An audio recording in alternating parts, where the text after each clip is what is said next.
എടാ ഈയിടെയായി നിന്റെ പഠിത്തം അത്ര ശരിയല്ലെന്നാ ഗോപിമാഷ് ഇന്നലെ എന്നോട് പറഞ്ഞത്. നേരാണോടാ? നിനക്ക് ഇംഗ്ലീഷും ഹിന്ദിയും ഒന്നും അറിയില്ലെന്നാ സാറ് പറയുന്നത്. അതൊക്കെ അങ്ങേരെ അസൂയ കൊണ്ട് പറയുന്നതാ അച്ഛാ.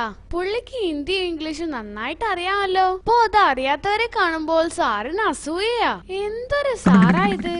അത് ശരി. എടാ ഞാനൊരു കാര്യം പ്രത്യേകം പറയാം, നീ അതനുസരിച്ചേ പറ്റൂ. പഠിപ്പ് മതിയാക്കി പോയി കിടന്നുറങ്ങാനല്ലേ?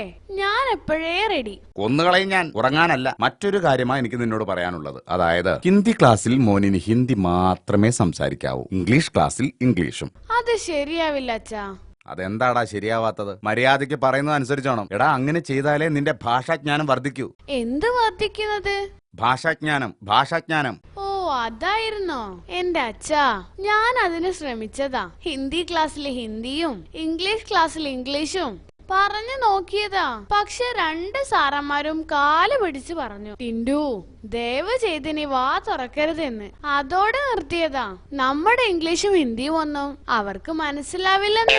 എടാ നിന്റെ പൊട്ട ഹിന്ദിയും ഇംഗ്ലീഷും കേട്ടിട്ട് അവര് നിന്നെ കളിയാക്കിയതാ. മോൻ അതൊന്നും കാര്യമാക്കണ്ട. മോൻ അച്ഛൻ പറയുന്നത് പോലെ കേട്ടാ മതി. നാളെ മുതൽ അതാത് ക്ലാസ്സിൽ അതാത് ഭാഷ. ഓക്കെ? അപ്പൊ അച്ഛാ, എനിക്കൊരു സംശയം. ഫിസിക്സ് ക്ലാസ്സിൽ ഏത് ഭാഷയാ സംസാരിക്കേണ്ടത്? ഇതാടാ നിന്റെ കുഴപ്പം. എന്തെങ്കിലും ഒരു നല്ല കാര്യം പറഞ്ഞ അപ്പൊ തുടങ്ങും. നീ നിന്റെ ക്ലാസ്സിലെ ഡുണ്ടുമൂളെ നോക്ക്, എന്തൊരു സ്മാർട്ടാണ് അവൾ. പിന്നെ പരീക്ഷയ്ക്ക് അവൾ എഴുതിയത് നോക്കി എഴുതിയിട്ടാ ഞാൻ എല്ലാത്തിനും പൊട്ടിയത്.